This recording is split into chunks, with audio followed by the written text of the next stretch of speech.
बड़े करम के है फैसले, ये बड़े नसीब की बात है। बालागल औलाद कमाल है, कशफा खुदा पे जमाल है, हसना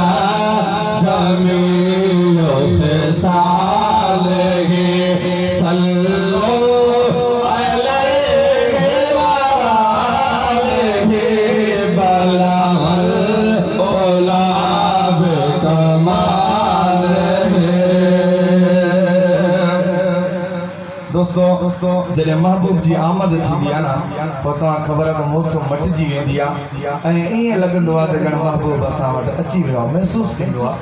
ऐं आलम सगुर तव्हांखे हदीस ॿुधायो त जॾहिं महबूब जो ज़िक्र थी पियो त महबूब लाज़मी ईंदो, छो त दावत उनजी आहे, उनजे ई करे करो था। कीअं न ईंदो, पको आहे ईंदो। सुभान अल्लाह।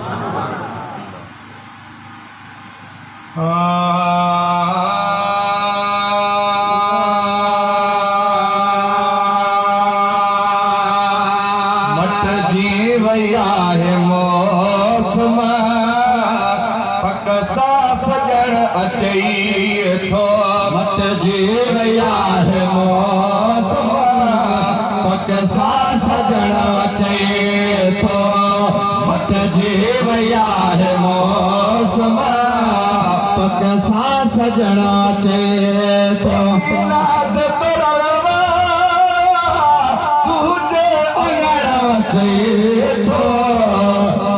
जी वया है मौसम पक सा सजण अचे थो, मट जी वया है मौसम पक सा सजण अचे थो।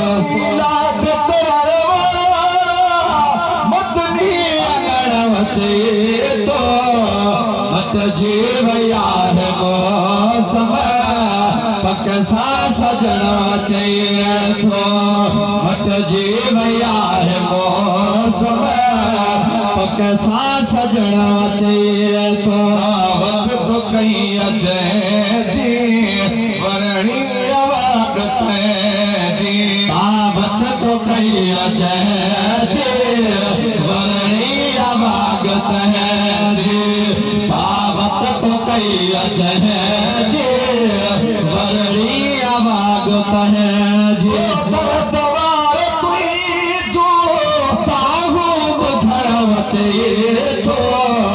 मट जी वया है मौसम पक सा सजण अचे थो, मट जी वया है मौसम पक सा सजण अचे थो।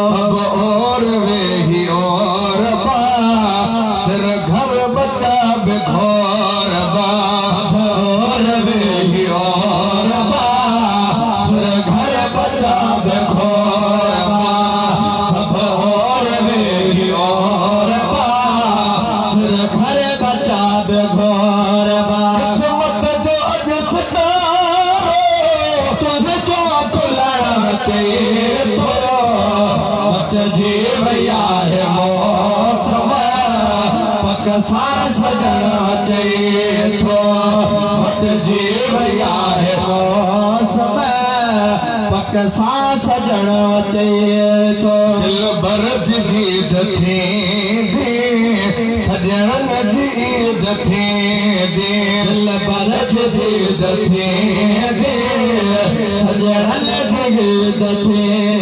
दे बरज दे दथे दे सजल जे दथे दे रामत सदो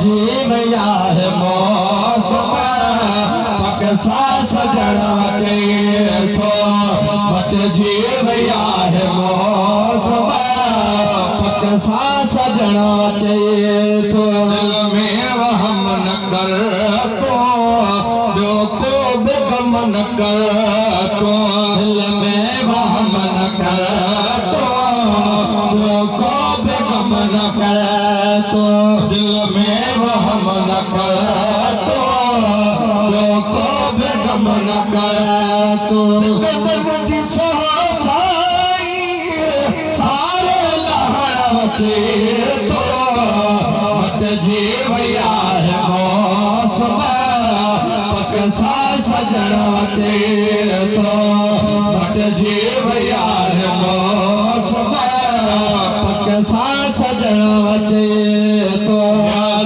सुगा समोरियो थी वियो उमेद पोरियो सुगा समोरियो थी वियो उमेद पोरियो थी वियो उमेद पोरियो वेठ दिल रुबो जे दीदार ॾियण वठे थो मत जीव यार मौसम पकसा सजण अचे थो नाद